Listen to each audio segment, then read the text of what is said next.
What's up, everyone? It's Q from Retro Q Gaming, and I'm here with a story about some of the shady, underhanded shit that publishers, PR companies, and even gaming websites are involved in just to get what they want and what they need. So, what am I talking about anyway? It's come to light that a Spanish gaming website has come out and said that Square Enix will no longer be providing them with review copies of their games because Square Enix doesn't like the fact that the website has historically given some of their games a lower score than the average of the review scores for the game from other publications.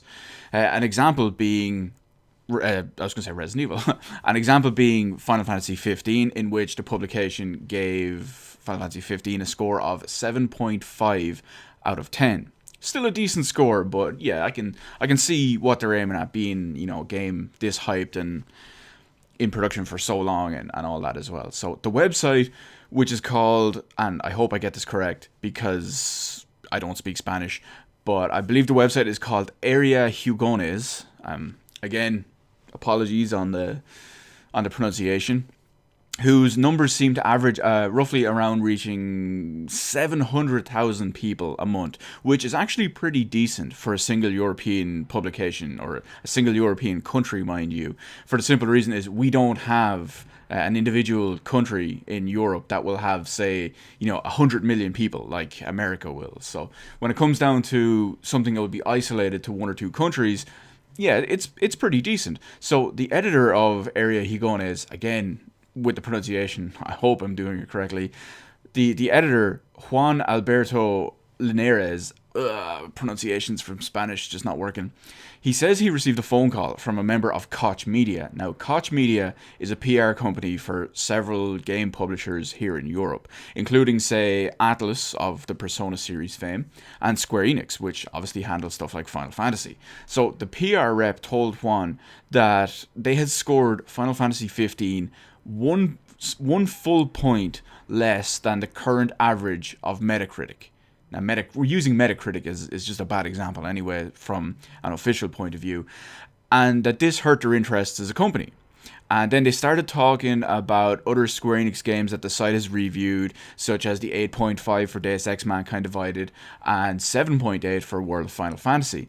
So they use them as examples and all as well. So this isn't a new thing, sadly and unfortunately. So what's known as blackballing, as it's called, is when certain publishers, certain devs, or certain PR companies will restrict or even completely deny access to media events, review copies, interviews, and the like, all because the company in question has some sort of beef with the publication or the website.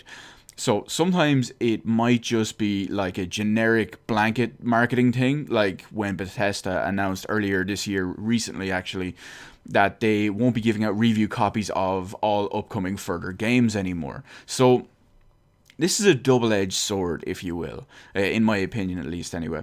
Publishers generally need reviews to help sell their games. So if you can get your game to a bunch of different review outlets and they like that game and they talk very positively about the enjoyment of that game, people will generally be more inclined to pick it up. So it's to try sell their games, but at the same time, websites and reviewers need games to get their clicks. To get their clicks, they get their ad revenue, they get more money, they stay relevant, they stay employed, and the website doesn't go under. So you get the idea. So first off, okay, talking about, we've covered the actual official part of the situation, but first off, yes, it's absolutely a load of pure bullshit and absolute shite that a publisher will cut off ties to someone that they should be trying to impress, mind you, just because they didn't get their way. So Square Enix were playing all happy as Larry with this website until they didn't get their way.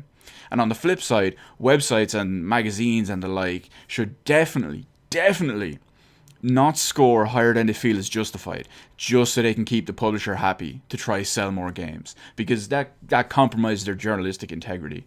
And at the end of the day, journalistic integrity is, in games journalism at least, is already in a really, really bad situation.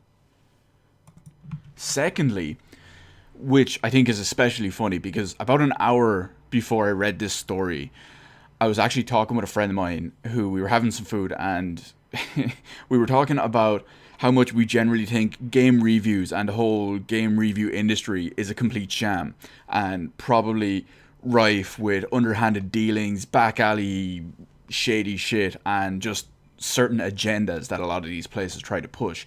So, whenever something like this comes up, it always reminds me of one thing, and that thing is usually when a policy like this is, well, the way I want to say it is usually when a policy like this is brought in, like Bethesda did, for example, paid reviewers and people who review games work at these websites and these magazines and all. They're usually, I do use paid reviewers.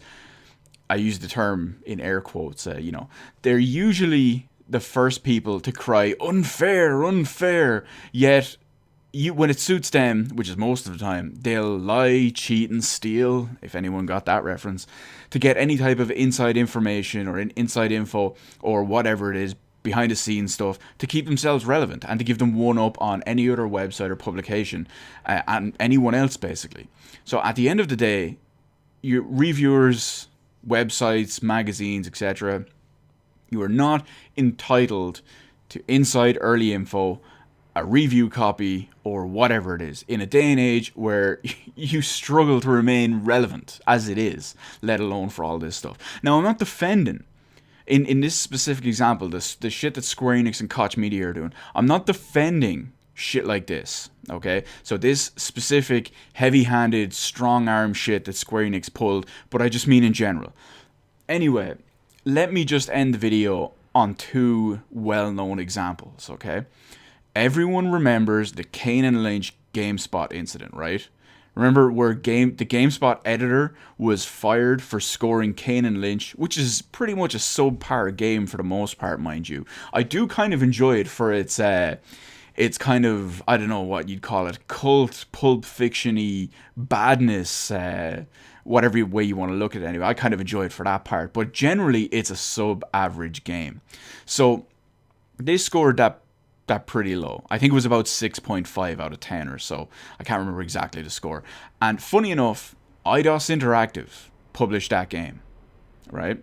And IDOS complained about the review score. The guy got fired. The game review was redone, and suddenly it's like, oh, this game is 2 entire points higher than we originally gave it. Our previous staff member gave it. You get the idea. That's a load of bullshit. To put it into perspective, IDOS Interactive were bought by Square Enix 2 years later, by the way. So, yeah, you see how that went. And the second example of crap like this and how journalistic integrity in gaming is just an absolute sham and should not be taken with a big heaping mine full of salt. It can all be summed up in one word. Doritos Gate. Exactly. So anyway, that's it. Let me know in the comments below what you think about companies doing underhanded shit like this just to try and maintain a better review score image. Even if this shit like this comes out in the public and it comes back and bites them in the arse, PR wise and just company image wise. And your view on game reviews in general. Can they be trusted? I usually say no, it's a load of crap.